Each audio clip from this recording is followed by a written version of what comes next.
Hey, how's it going?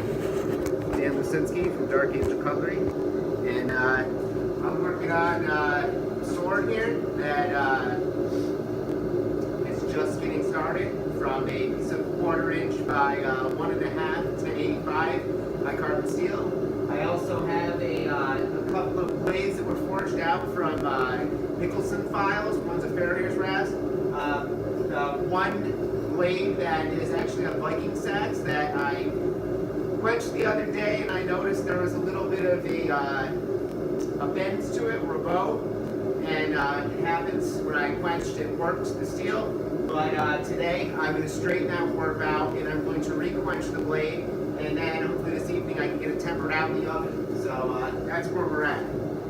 I've made a few videos here, and unfortunately it's been winter, and I've been battling chronic leukemia, and fortunately I'm almost in a state of remission again. I think I'm going to be doing a lot more of this, so that's good news. But I'm getting there. So today we're back at it. It's a little cold out, but we're going to see what we can get done in the time we have.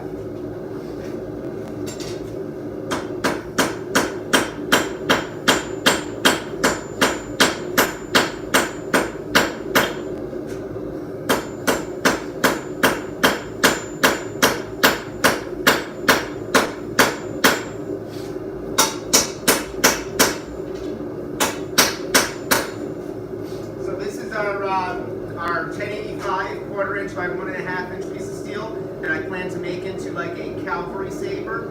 It's going to be a little bit of a larger one unless I end up cutting it down. We'll see as we go. I'm going to forge the tang out after I forge the head of the blade. This is going to be a little bit of a swooped blade. Sabers typically are. I got the idea of this because I have an old late 18th century, late 19th century Yadigan, which is it's a sword bayonet from World War I, and that was a French-made bayonet, but it reminds me a little bit of a cavalry saber. I've always actually inherited the blade, but I've always looked at it and said I want to make something like this someday, and that someday's here. So it's going to take some time. I've honestly never made a blade this big. The blade's going to be close to 20 inches long. If I keep it going the way I plan to have it go, if this moves along fairly well, I might go a little larger with it, because we do have the steel, and once we start pounding this and chasing out the bevels, the blade will actually stretch and go longer. So this is going to be, this is a lot more than what we need for it. So we're just going to keep working that along. It looks like my Viking seax is about ready to quench. For those that watched my video where I quenched the other day, everything looked real good, but as I looked a little closer into the blade, I could see the work in the steel, and it just wasn't what I wanted. I thought I could take the warp out with the grinder, where a lot of times guys will go they have a little bit of work in their steel, they'll go and they'll work it out with the grinder, just kind of shave off steel on the warp side, and then in the belly where it's bowed, and they can get it straight. But you know, I think I can do that with this, but I don't want to do that much stock removal. I'm a bladesmith, and I work all my steel out with the hammer and the anvil. So I try to use the belt grinder as little as possible to take the warp that I have out. That would take a lot, so we're going to do the old-fashioned way.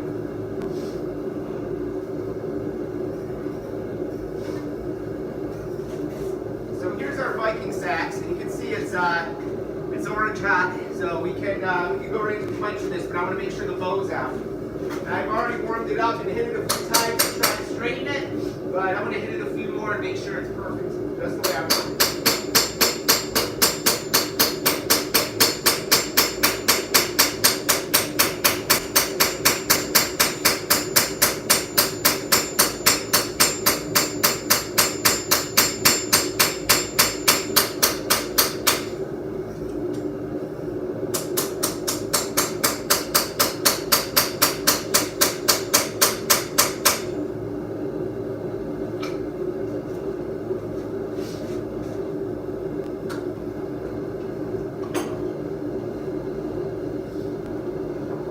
It's plenty cold out here, so as soon as I put that piece of steel to the anvil, it brings the temp right down to the steel, and I'm really listening to the steel when I'm hitting it with the hammer. So when I start to hear a little bit more of a ting as I hit with the hammer, I know the steel is coming down in temp, and I need to get it back in the fork and heat it back up.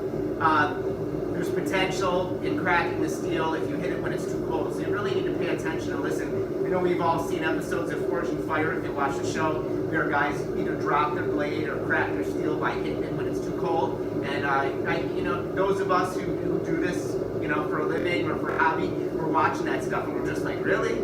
So stay away from that stuff. And I gotta say that show has taught me to stay away from certain things. You know, you see some things out there that seem obvious, but you know, not always so obvious. Some of these things are just mistakes. And I know those guys get on that show and the pressure, the bright lights, and the cameras, and you know, they make mistakes. Like I say, I don't make mistakes because I'm king of mistakes. Now I'm going to use the face of my my heavier hammer because I want to really kind of keep the nice smooth bevels that I have here. There's not a lot of hammer marks in this blade, and it's really been flat filed out and smoothed out, but flat edge of the 2.5 pound hammer will really keep it flush.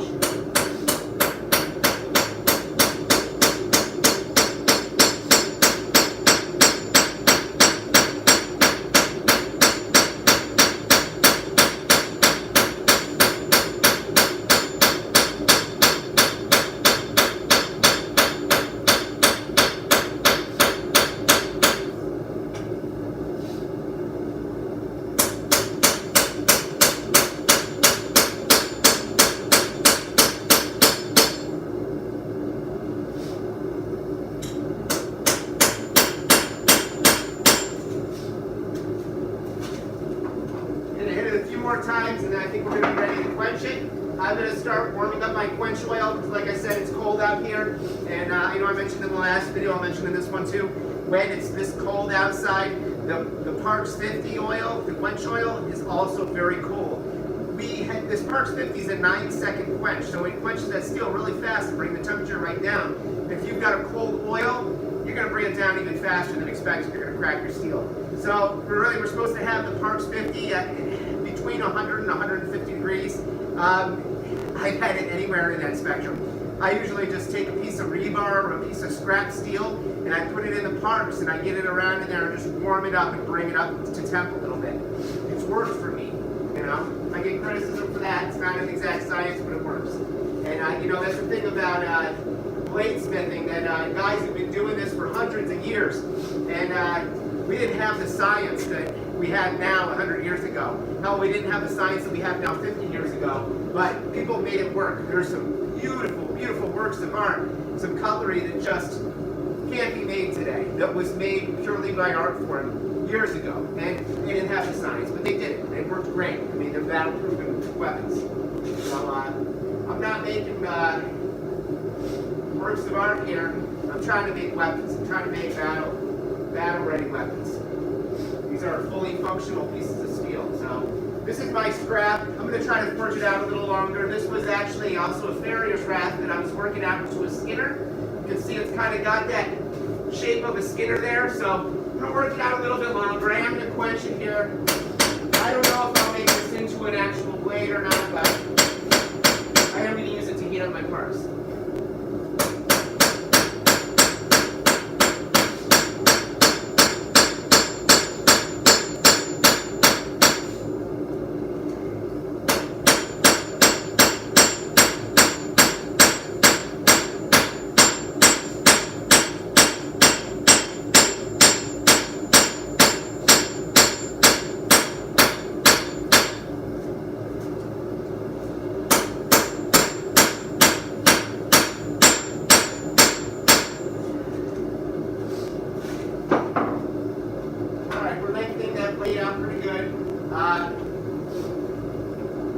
Back up a little bit.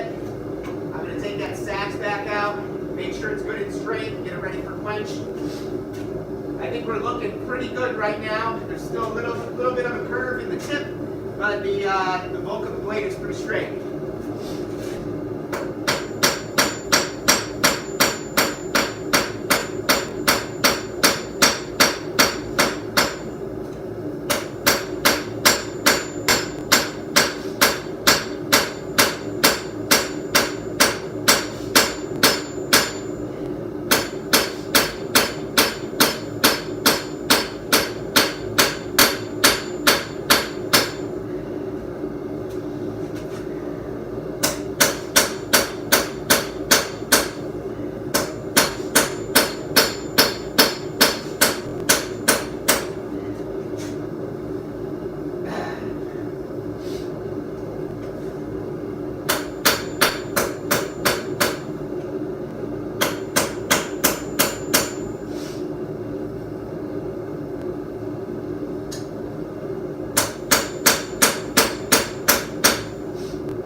Trying to work out a little bit of a bend that's formed in the tank. Getting there. If I keep the damn thing in the forge, I get a warmed up so we can quench.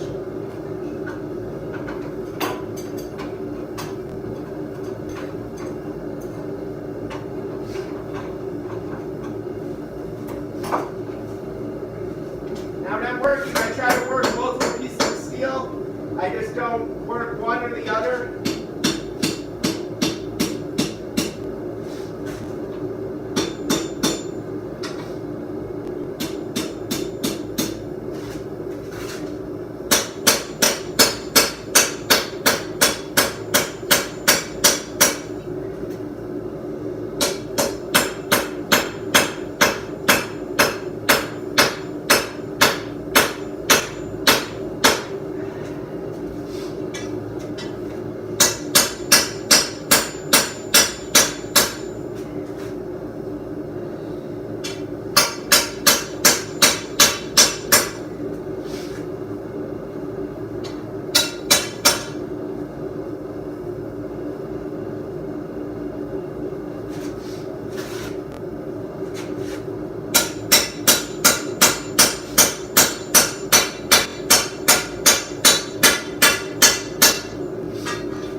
Shape to it, a little bit of a curve in it, that's good.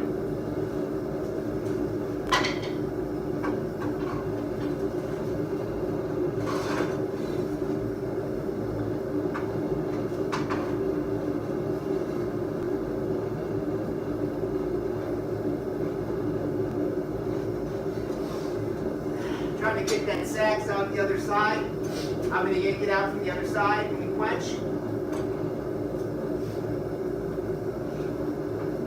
Meantime, I think we're just about ready to get that Parks 50 up to temp. And we're going to use our little Skinner strap to keep that up.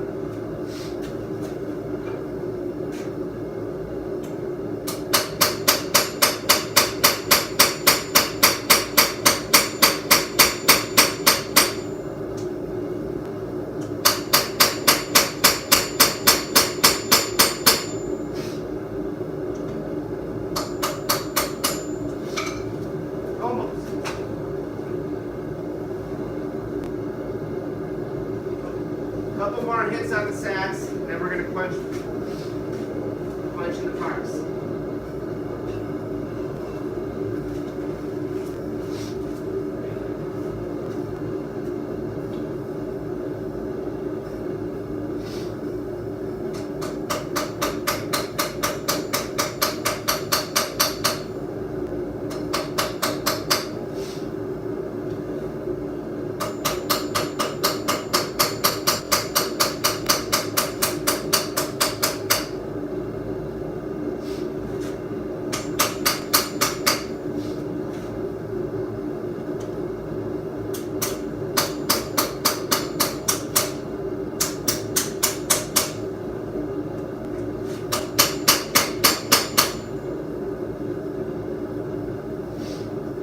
Nice and straight now. I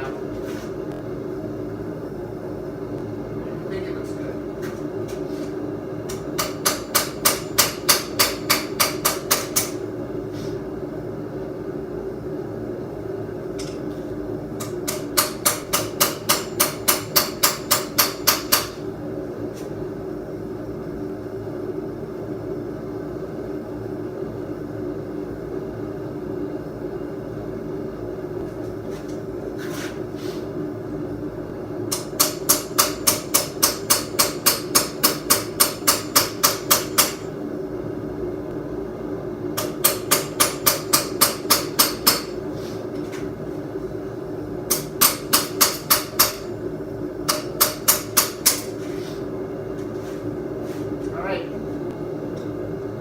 Warm up, and then we're going to quench it. So we're going to get it up to about 1500 degrees. Right now, we're just going to stick this piece of scrap in the parks and get the parks up.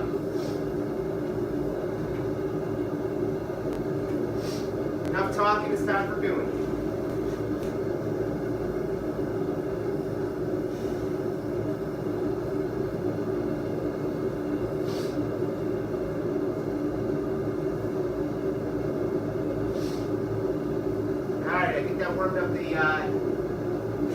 quench oil pretty good.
I think that might have been why we had to work last time, because it was laying flat in the quench, or flat in the kiln there. We might have heated one side or the other, and that way when it quenched down, it's a little quicker to bring down one side than the other. So let's get a nice even quench here. Ready? You ready? Let's get it up.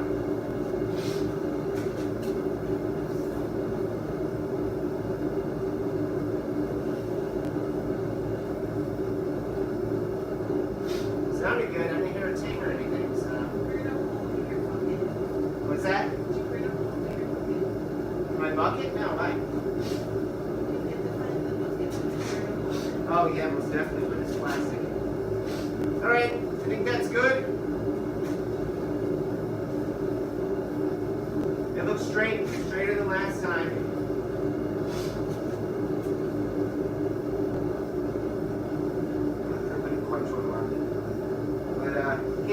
about that. I think it's good.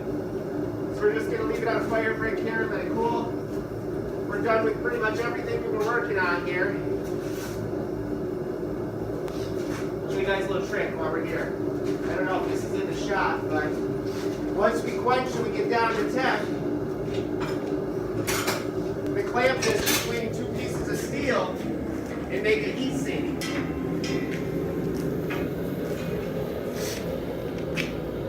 Now, steel is still cooling.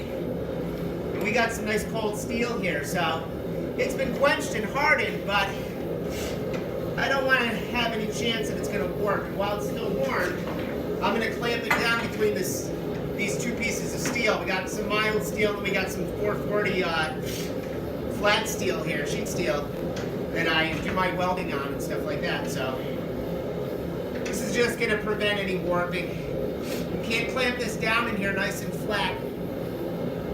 It'll help. Now when guys do work with air-cooled steels or stainless steels that don't require an oil quench, a lot of those steels are air hardened, so they don't just let it sit out in the air and air harden. Usually we use aluminum blocks and we put the piece of steel between some aluminum blocks, and some guys take an air hose and blow some air on it and bring the temp down moderately fast, but you can also use steel and clamp that down and let it air cool within the steel. The steel kind of acts as a heat sink and draws the heat out of the steel. So it's like an air cool, but a little faster than an air cool. Brings the temp out, closes those molecules down in, and hardens the steel. So we're done with our quench oil. We're done with all our quenching actually. I'm going to turn the forge off next. I've got the sword to a shaped state. I'm probably going to go back at the anvil with the hammer and work the bevels out a little more, work the shape of the sword out a little bit. I'll have to forge out the tang, but we're pretty much to where we want to be for now. So I'm going to leave you with that. Stay sharp. Thanks for watching.